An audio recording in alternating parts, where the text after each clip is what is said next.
Hello everyone, welcome back to the channel today. If you ever feel sad that you pull certain character after you losing your 50-50 to the limited banner, well, I do have felt that before. So I want to ask you guys, do you want to know who are the best characters to lose your 50-50 to? So for today's video, I'm going to break down about which resonators are worth losing your 50-50. Yes, they sound awkward, but yes, there are certain characters from the standard banner that is worth their resonance chain. So before that, let's break down the characters that are in the standard banners, which is Ankor, Verina, Lingyang, and Jangin. So we will go from the characters with the least pull value, and slowly we will be discussing on the character with the highest pull value. So first, let's discuss on Lingyang's resonance chain. So his S1 will give you anti-interruption, whereas his S2 will increase the resonance energy. Resonance energy is important in order to build your resonance liberation, and it can be triggered every 20 seconds.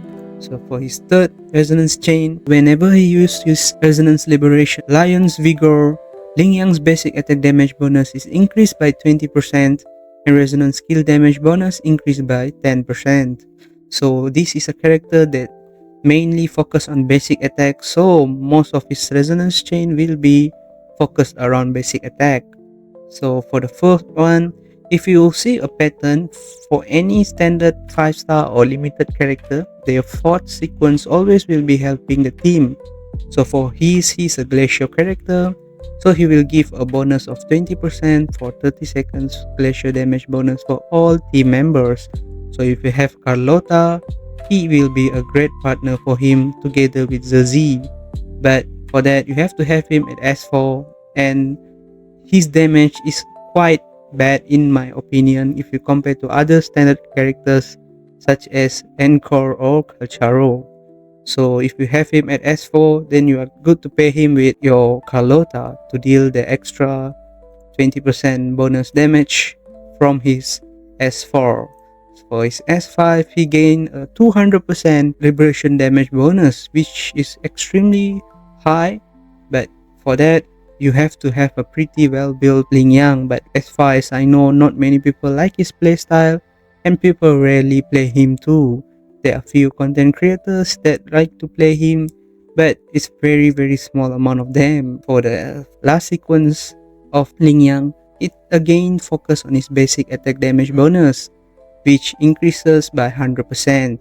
As I mentioned before, his playstyle mainly revolves around basic attack, so most of his resonance skill also based on basic attack. In my opinion, his pull value will be number 5 out of the other 4 members, so he will be the last you should be pulling your resonance chain, and you should be sad if you pull him. I understand that, so don't worry.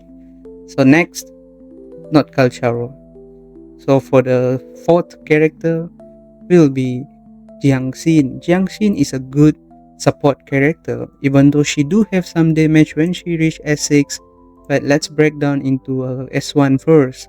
So Jiangxin is someone that can gain Chi. Chi is basically her forte, so the more basic attack you do, you will gain more Chi. When her S1 is unlocked, she will gain extra 100% Chi from basic attack for 10 seconds, but she need to cast her intro skill first. For S2, her resonance skill Calming A can be used one more time. Calming A is basically where she will do the parry stance, but this time you can cast it twice. So that means once you have parry, then you recast it again one more time. So that's what it's called as S2. You can use it for one more time. So for the third one, after staying in the parry stance, the resonance skill Calming A for 2.5 seconds, resonance skill Chi counter becomes immediately available. That means after 2.5 seconds, she can immediately activate her Chi counter, which will parry any attack. So for the fourth one, as I said before, most characters, they will give bonus to other team members of the same class. But for Jiangxin, her value is a bit different because when performing Portal Circuit, Heavy Attack, Primordial Chi Spiral, Jiangxin Resonance Liberation Purification Force Field damage is increased by 80%. That means this is purely focused for her on Resonance Liberation. So if you want to expect her to deal some massive damage, Then S4 onwards is where she will start to do some crazy damage. So for S5, the range of the resonance liberation is increased by 33%. That means the field where she will attack the enemies is increased by 33%. So this is extremely useful in whimpering waves where some echoes they will try to move around far from you. So the range will be extremely useful for you to attack them.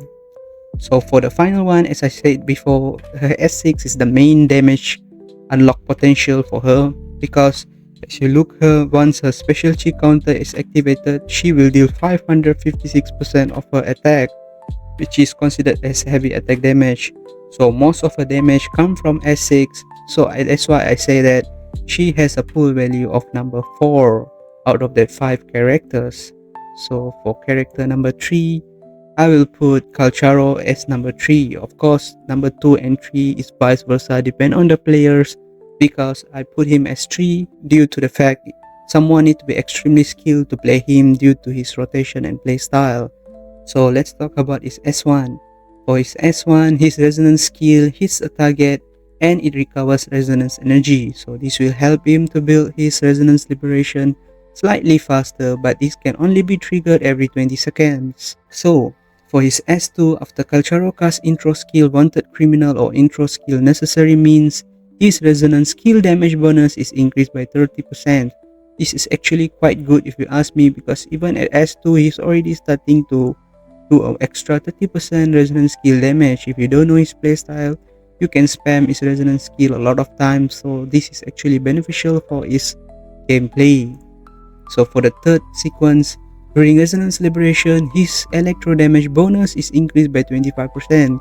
As you can see here, he is a DPS character and most of his resonance chain will increase his damage potential.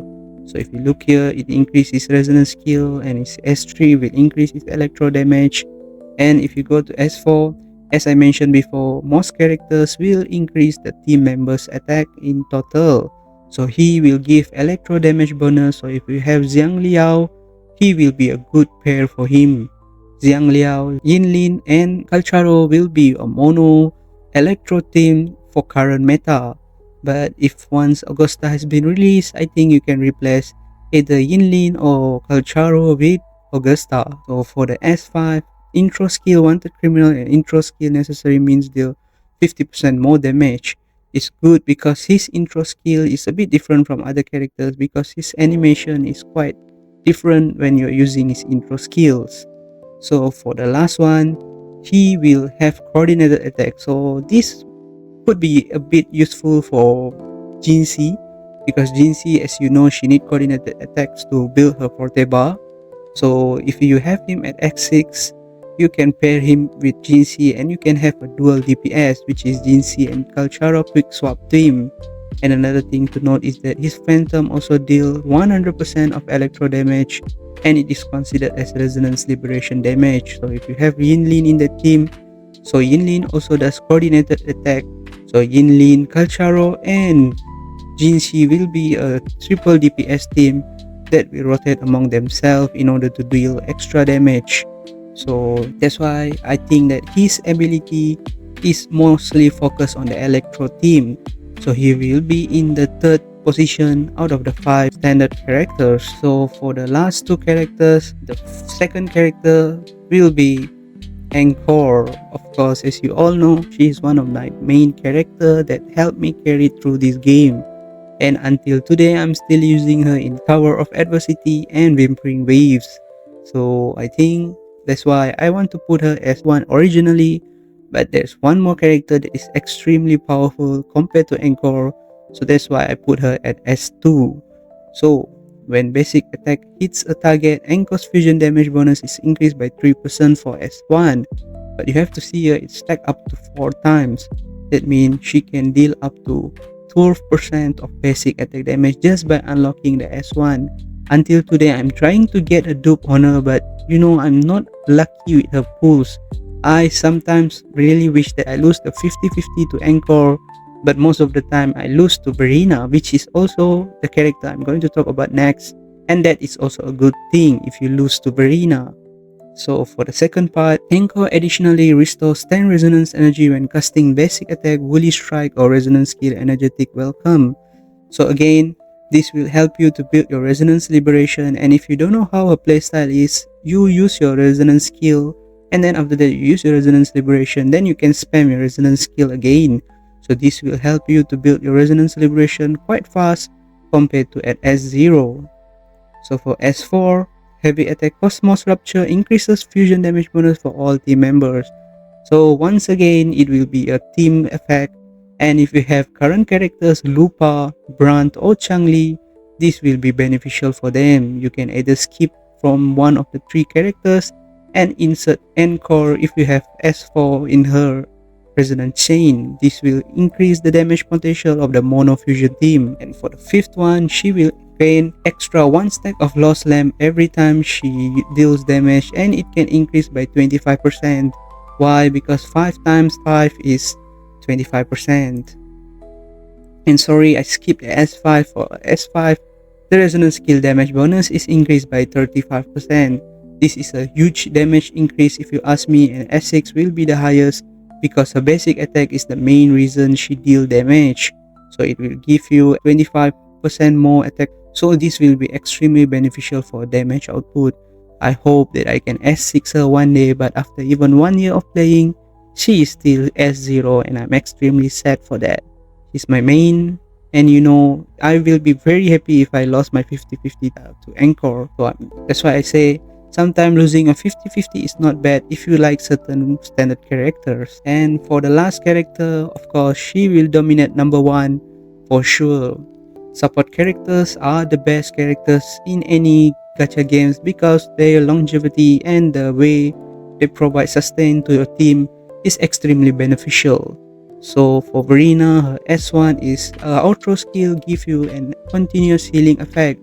This one may feel like not that great until Wuthering Waves Plunderer token comes into action. Why? Because Plunderer's token will deal damage based on the healing done, and this S1 unlock continuous healing, and this will trigger the Plunderer to take effects.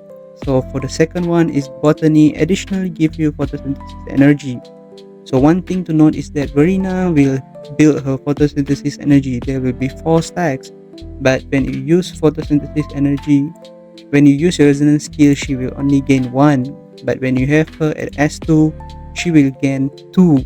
And also she will build 10 concerto energy, so you can do a quick swap outro faster. For number 3, this is nothing much, it just increase your healing bonus. For fourth one, as I mentioned before, she will also help provide extra spectral damage bonus for the team members. I hope I can lose another 50-50 to her so that I can get the extra spectral damage bonus for my Zani Phoebe team. For number 4, for the 5th resonance skill, when Verina heals a team member with HP less than 50%, her healing is increased by 20%. So that means if you have a character that's already below 50, then she will increase the healing by 20%. It's a simple healing ability, but for the last part, this is where the damage part comes from. So as you can see, a S6 gives you 20% more damage when you use heavy attack and mid-air attack. Starflower blooms, they will trigger 1 coordinated attack, and this will be helpful for Jinxie because Jinxie, as you know, forte skills based on coordinated attack, and this is also help you to heal all characters nearby. That means every single character will be healed. The damage of this coordinated attack and the healing are equal to those of the resonance liberation photosynthesis mark. So that's why Verina will be number 1, followed by either Ankor or Alcharo as number 2 or 3, depend on who you like, Electro or Fusion. But I like Ankor, so I put her on 2, but you can put him as 2 also, so it's up to you. And finally, for Lingyang and Jiangxin, I think Jiangxin is slightly better than Lingyang. Even though he's a DPS character, he is not that great in terms of DPS in my opinion. So from the ranking, I hope this video was useful, and this is just a fun and interesting video that I felt that I want to do. So if you like this kind of video and you want to see more of it, please like my video, subscribe, and I will see you in another video. Peace out.